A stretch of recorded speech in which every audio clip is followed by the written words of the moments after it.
What's up with it? It's OG Hollywood tapping in. I want to get into this, I want to react to this Bountyhunter BJ interview where he's speaking on Jim Jones. I've spoken on Bountyhunter BJ in the past. He's a OG, West Coast OG from Bountyhunter Bloods.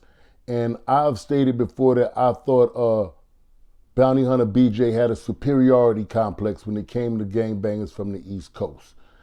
There was even a point in time when I wanted to wrinkle his clothes. But I'm looking at this video and it seems as though he's kind of aged over the past 5 years. So I might recant that statement because the last thing I ever want to be accused of is elderly abuse. Now, I wanted to get into this video on Jim and y'all tell me if I'm bugging or not. If he's really trying to shade Jim, but not going too far because he's scared of Jim's man Wacko, or if it's really me. If it's really just me. Let's see.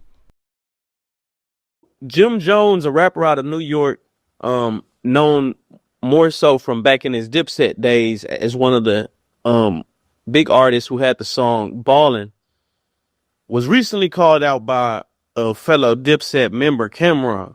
After that, Jim Jones came to California. Shit, right now we're in Boston. How do you feel about Jim Jones? First of all, Jimmy, all right, he's cool. And he never crossed my line, crossed my lane in any form of disrespect. Jim goes back for the 90s. So let's get this understood. His relationship and his connection started in the 90s and went back in the 90s through Inglewood, through the homies in IF and the Inglewoods. And not get into the depths of things, but he kind of ended up violating himself and fucked the Lions up in LA, in Inglewood, with the Inglewood homies at one particular time. So that became some friction for him. Okay, let's stop right here. When he talks about this incident with the Inglewood Bloods, I didn't particularly know about that incident.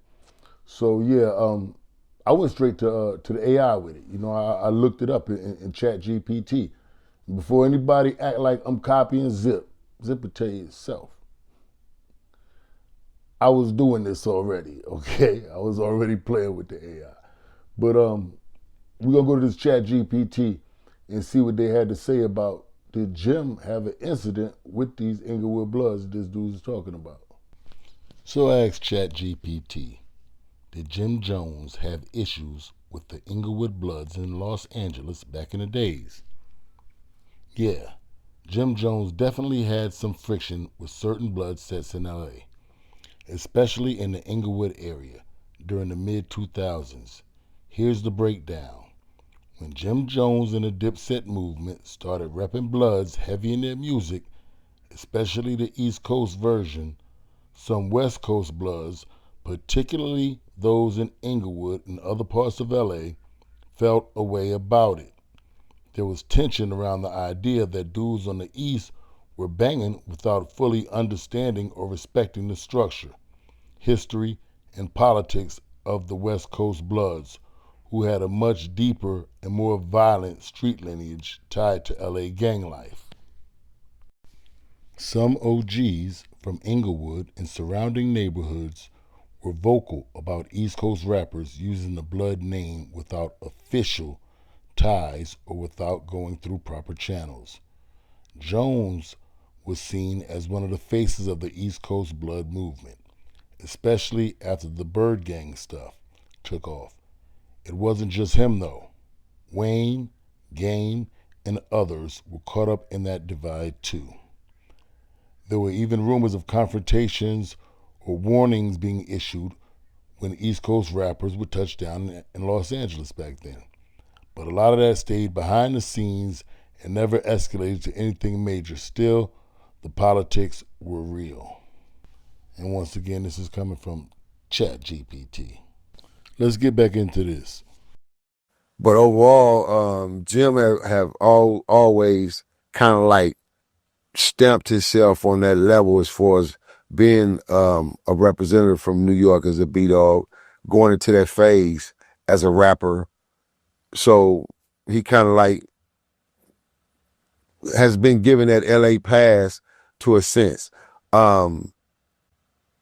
the question you asking me now on hand, all this shit is chess moves, man, from him and Cameron or whatever they into it about it, whatever the shit going through. It's just a chess move, if you ask me, based on this, because he ain't been popping up out here. He ain't been coming out here. He ain't been out here on a consistent level.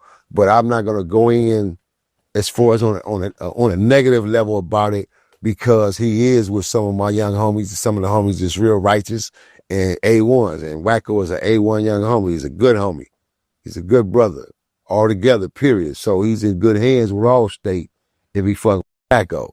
So, and they handle their business. They shooting the video, shooting, taking care of their business as an artist. So you can't knock the man for handling his business and handling that from an artist perspective. But now the internet gonna take it and run with it and do what they do. So of course niggas create the narrative and make it look like, oh, see, I told you he a real blood. He in Gonzalez Park. He with the Pirus. He this, he that. Yeah, he handling his business. Nigga, he take care of business because they shooting a video. Well, to me, I gather from that in a nutshell, he's saying Jimmy ain't valid. They give him a pass because he's a rapper, and he pays these dudes to work when he comes out there. So in all actuality, they don't acknowledge him as a real blood, and he's paying to play, is what I gather for what Bountyhunter BJ is saying. Now, if you think I'm wrong and I'm hating, let me know. I don't want to be no hater. I might want to reanalyze it if I'm wrong. But if y'all think that's what he's saying and he just don't want to totally slay him because Jimmy's paying Wacko, and it seems like he don't want no problems with Wacko. It seems like Wacko is one of those guys. He's sturdy. So BJ, who's gotten older, you know what I mean, and is sometimes speaks on stuff that he probably shouldn't be speaking on at his age. He don't want to cross the line with Wacko by going too far on Jimmy, make Jimmy not want to come back, and Wacko not get no check to protect him whenever he come to town. That's what I gathered. Let me know if you see something different.